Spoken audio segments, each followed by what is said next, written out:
Follow the channel for clear, fact-based reporting on the stories shaping the world right now. Two men are facing federal terrorism charges after authorities say they brought improvised explosive devices to a protest outside Gracie Mansion, the official residence of New York City Mayor Zohran Mamdani, in a case that investigators describe as ISIS-inspired and potentially deadly.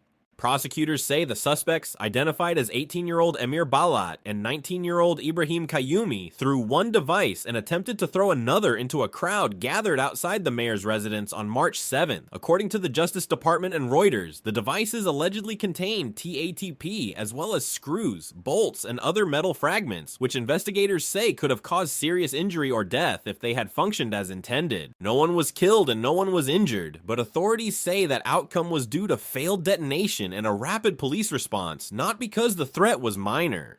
What makes this case so significant is not only the alleged use of explosives, but the broader environment in which it unfolded. The incident took place during a protest outside Gracie Mansion, in an atmosphere already charged by religious tension, political anger, and a wider global climate shaped by war, online propaganda, and deepening polarization. Officials have not said this plot was directed by a foreign government, and they have not publicly tied it operationally to any current war front, but they have said the suspects were allegedly inspired by ISIS, and that distinction matters because it points to a pattern security agencies have warned about for years. When global conflicts intensify and emotions run high, individuals who are already vulnerable to extremist messaging can become more impulsive, more reckless, and more willing to translate ideology into violence. That does not mean a whole community is responsible, and it does not mean support for any population caught in war is the same as support for terrorism. It means extremist narratives can exploit moments of international crisis and use them to accelerate radicalization in people already on the edge.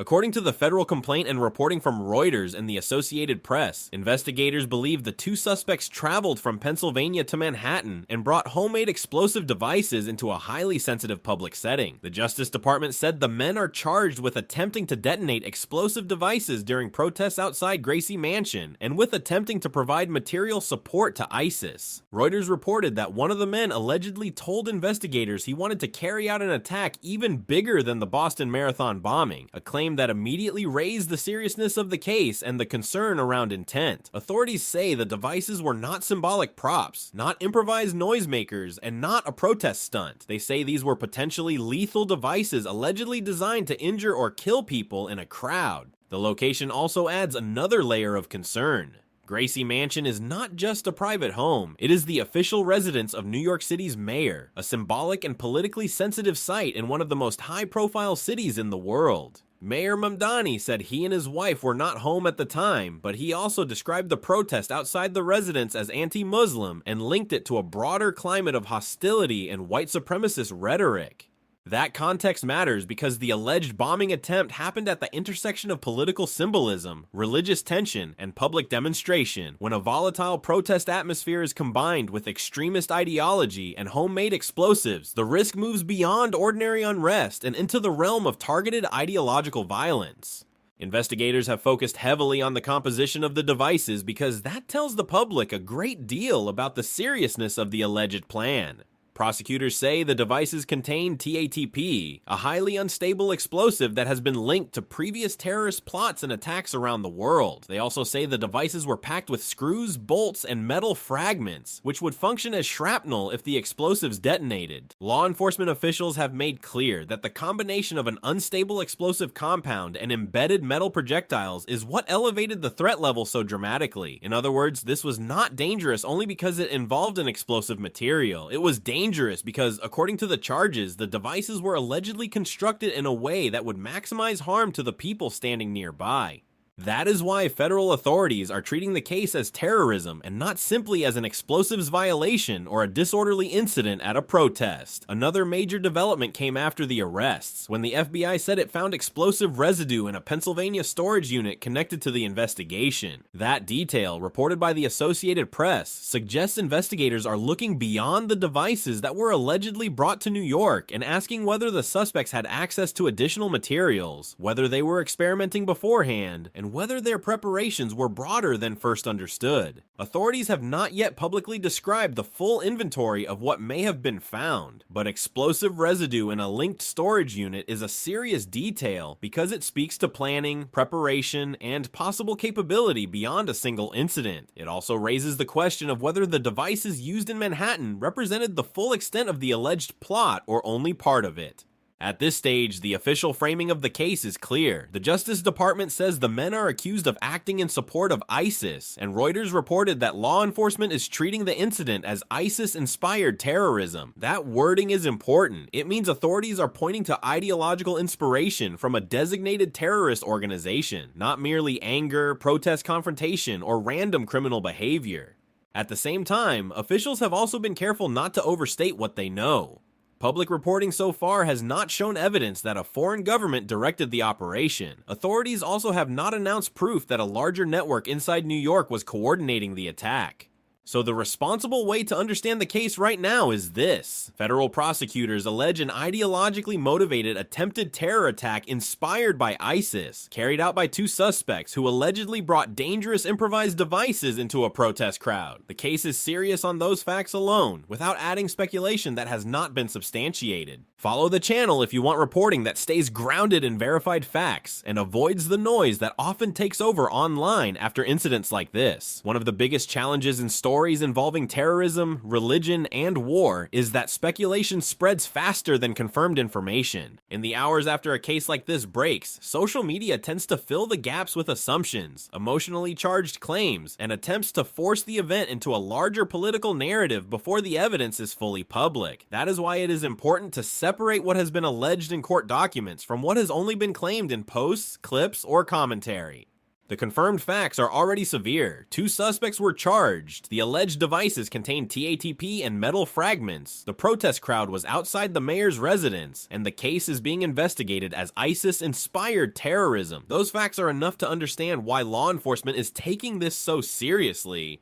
There is also a broader public safety lesson here, and it goes beyond this one case. Security officials have long warned that major international conflicts can have domestic consequences even when there is no direct operational link between a battlefield overseas and an act of violence at home. The connection is often psychological, ideological, and digital rather than logistical. Images of war, religious grievance, revenge narratives, and non-stop online content can create an atmosphere in which unstable or already radicalized individuals feel pushed toward action. That does not happen automatically, and it does not happen to most people, but in a small number of cases, international conflict becomes fuel for impulsive decisions, extremist fantasies, and real-world violence. When prosecutors and investigators talk about inspiration, ideology, and radicalization, they are pointing to that dynamic. The concern is not that war turns ordinary people into terrorists overnight. The concern is that war and polarization can intensify the mindset of people who are already susceptible to extremist messages and lower the barrier between belief and action. That is one reason this case is being watched so closely. It appears to fit into a pattern in which propaganda, grievance, and symbolism merge around public events. The protest itself was already politically and religiously charged. The location was highly visible. The alleged devices were, according to prosecutors, built to do real harm, and the suspects are accused of drawing ideological inspiration from ISIS. Put together, those elements create a scenario that law enforcement views not as an isolated outburst, but as a warning sign about how quickly combustible rhetoric can combine with extremist identification and produce an attempted act of violence. That is especially concerning in a period when multiple international crises are dominating headlines and when algorithm-driven platforms can expose vulnerable individuals to more extreme content at a rapid pace. For city officials and federal investigators, the questions now are likely to center on scope, planning, and intent. Did the suspects act entirely on their own, or did anyone else know what they were allegedly preparing? Were there additional explosive materials beyond the devices described in the complaint? How long had the planning been underway? What role did online extremist content play?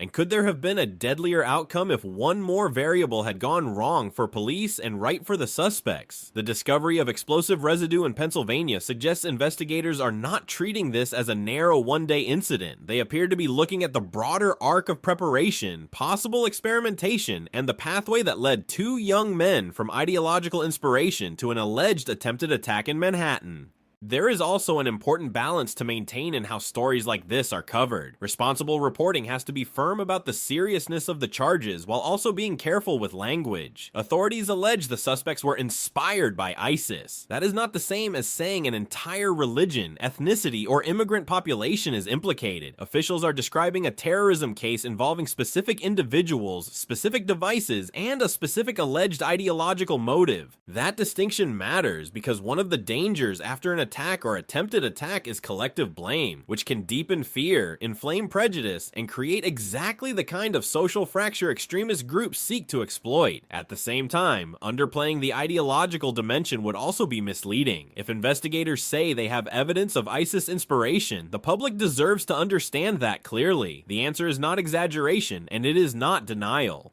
The answer is precision. As this story develops, the central takeaway remains stark. Federal authorities say 2 men attempted to bring potentially lethal homemade explosives into a protest crowd outside the New York mayor's residence, and that the alleged plot was inspired by ISIS. No one was killed and no one was injured, but investigators say that was due to failure and rapid intervention, not a lack of intent or danger. In a time when wars abroad, propaganda online, and polarization at home are colliding in unpredictable ways, this case is a reminder that extremist sympathizers can become more volatile and more impulsive when global conflicts intensify and emotions are pushed to the limit. That does not excuse collective suspicion, and it does not support reckless conclusions, but it does show how quickly inflammatory ideology can move from words to attempted violence. For verified updates, careful context, and fact-based reporting without the hysteria, follow the channel now, stay informed, and keep watching.